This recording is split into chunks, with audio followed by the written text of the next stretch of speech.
Breaking చూస్తున్నాం. ENC Hariram ACB విచారణ 4వ రోజు కొనసాగుతుంది. బంజారా హిల్స్ కార్యాలయంలో హరిరామ్ ను ఏసీబీ అధికారులు ప్రశ్నిస్తున్నారు. ఇవాళ హరిరామ్ బ్యాంకు లాకర్లు తెరిచే యోచనలో కూడా ఏసీబీ అధికారులు ఉన్నారు. రేపటితో ముగియనున్న హరిరామ్ ఏసీబీ కస్టడీ ముగియనుంది. ఈ అంశానికి సంబంధించి మరిన్ని అప్డేట్స్ అందించడానికి మా ప్రతినిధి కుమార్ సిద్ధంగా ఉన్నారు. Kumar, thank you Deepika. మాజీ ఈఎన్సీ హరిరామ్ విచారణ అయితే కొనసాగుతుంది.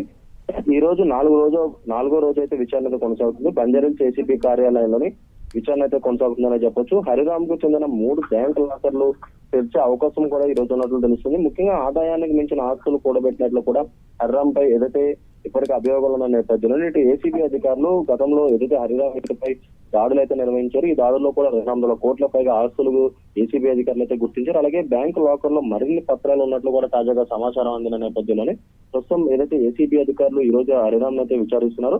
అలాగే మరొక పక్క ఏదైతే హరిరామ్ కు సంబంధించిన 3 బ్యాంకు లాకర్లు కూడా ఈ రోజు తెరిచే అవకాశం అయితే ఉంది.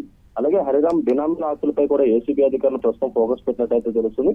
అవినీతిలో ఎవరెవరు పాత్ర ఉన్నది అనే దానిపై ప్రస్తుతం ఏసీబీ విచారణ అయితే కొనసాగుతుంది. ఇప్పటికే హరిరామ్ ను విచారించేందుకు కూడా ఏసీబీ కోర్టు 5 రోజులు పర్మిషన్ ఇచ్చిన నేపథ్యంలోనే ఈ రోజు 4వ రోజు అయితే ఈ విచారణ అయితే కొనసాగుతుంది.